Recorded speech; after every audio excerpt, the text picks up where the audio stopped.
With his wife's disappearance having become the focus of an intense media circus, a man sees the spotlight turn on him when it is suspected that he may not be innocent. This is my movie review of Gone Girl.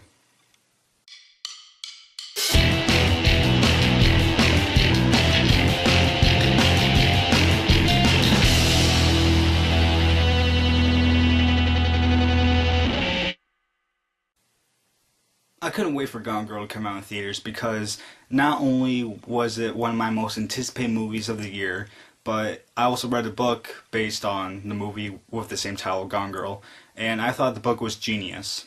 I was also excited for the movie because I heard it was being directed by David Fincher, who has done other movies such as Seven, The Zodiac, Fight Club, The Curious Case of Benjamin Button, Panic Room, The Social Network, The Girl with the Dragon Tattoo. And really with that filmography on the side, I knew that this movie was going to be from at least good to possibly incredible. And I have to tell you that after seeing Gone Girl with my dad, I can say that I thought the movie was really good. The good points.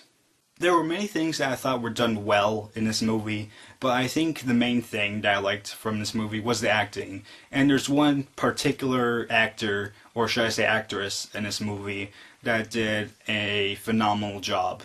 And the person I'm talking about is Rosamund Pike, who plays Amy Dunn in the movie. Now, I can't tell you why she was perfect because that would sort of spoil the character and the movie in a way, but all I have to say is this performance by her is definitely Oscar worthy, and I would be shocked if she doesn't at least get a nomination. But there are other people in the cast that did fantastic jobs as well, including Ben Affleck, who plays the main male actor. There's also Carrie Coon, who's a supporting character, but she did a fantastic job as a supporting character. And there's Tyler Perry in the movie, who plays a lawyer. And when I heard that Tyler Perry was going to be in the movie, I was like, oh, I don't know about that. But after I saw the movie, I was like, oh my god, Tyler Perry had the role of his lifetime in this movie. Now, I forgot to mention this in the beginning, but the next good point is the writing by Gillian Flynn. Yes, the author of the book also wrote the screenplay for this movie. And sometimes when studios get the creator of something that's being turned into a movie adaptation, like when they write the screenplay or the story for the movie, it sometimes ends up horribly. But in this case, I thought that Gillian Flynn did such a top-notch job that I thought she deserves an Oscar nomination as well for adapting her own book. And I thought that Gillian Flynn, like with her book, did a good job of writing the characters, writing the story, writing this sort of mystery, thriller, sort of suspenseful type of movie. Not only that, but I thought that she did a good job of writing her twist in this movie like she did in her book, and she did a good job of writing the themes as well. And some of the themes include the media and how they partake in these crimes. And what I mean by that is like how they show the crimes in these media outlets. And there's also themes of marriage, of economy, and how the economy can sometimes affect marriage. And there's the theme of appearances and how they can be deceiving. The next good point about this movie would have to be the directing by David Fincher, because it has a style of griminess and darkness that makes all of his films feel realistic. And it seemed like he knew where he wanted the story to go and where he wanted the characters to go and how he wanted the actors to act and how it should be shot and how it should look. And even though I'm saying that David Fincher did a fantastic job in this movie, I'm not saying that this is his best movie ever. But I will say it's definitely in his top 5 in my opinion. Another good point would have to be the score by Trent Reznor and Atticus Ross. And the reason I say that is because it brings this sort of dark world to life. And really, I wouldn't be surprised if they got an Oscar nomination. Like I said before, the movie was shot well, and that was particularly due to the direction by Fincher and the cinematography of the movie as well. Because for the most part, this film was shot well, and I just felt the tone of this movie just because of the way it was shot. And it felt like a Fincher movie because of the way it was shot too. The editing was good for the most part since it helped move the film along in an orderly fashion. And a final good thing I have to say about this movie is that it sometimes has hints of dark comedy. And I remember there being some funny moments in the book, but in the movie I think that Gillian Flynn took advantage of like this sort of dark humor. Because when these moments happen, like, you sort of don't want to laugh because of the subject material, but you just have to laugh because of how ridiculous it is. The bad points. The first thing I'll say that I didn't like about this movie was the ending. Now, I know that the ending was supposed to tie in with the beginning, and I know that the ending wasn't trying to leave me happy, but I just felt unsatisfied with the way it ended, and I can't really get into it, but I'll just say this. You can make an unhappy ending and still make me feel satisfied.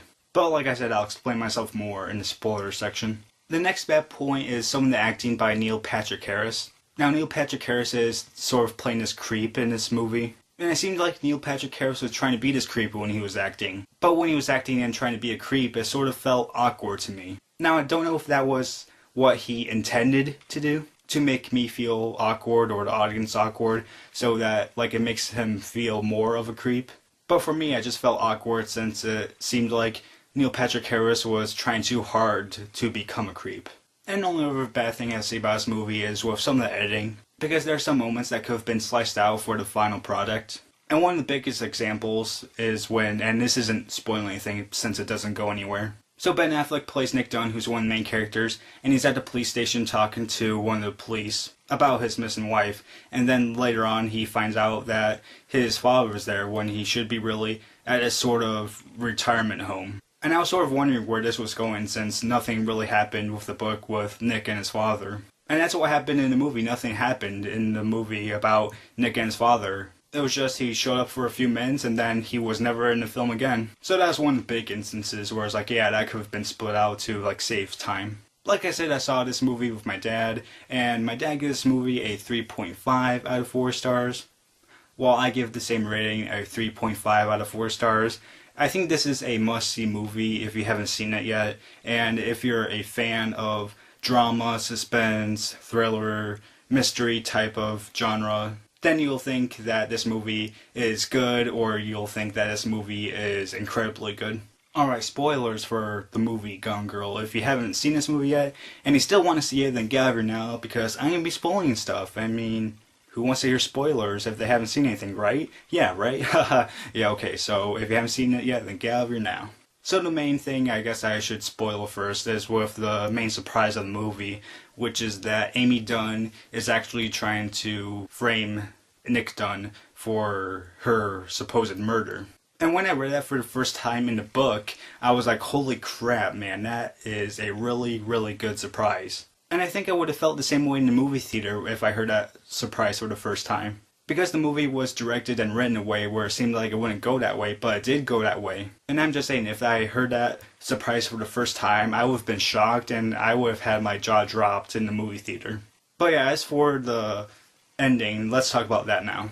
So like I said, I felt unsatisfied with the ending of this movie. And like I said before too, you can make an ending of a movie unhappy, but I can still feel satisfied. But the only reason I didn't feel satisfied with the ending of the movie was because they didn't show the baby. Now in the book they do show the baby at the end. And at the ending of the book, Amy and Nick also have this conversation about the baby and about where their lives are going and about how Nick feels about Amy. And if they had that ending for this movie, I think I would have felt satisfied. And I know that when you're going from a book to a movie, there are going to be changes to it. But I'm just wondering why Gillian Flynn didn't put that part in the ending. But the only reason I guess that they didn't have that in the ending was so that the audience members can have conversations with one another saying like, did she really have the baby or not? So that's my review of the movie Gone Girl. Hope you guys liked it. And other than that, guys, that's it.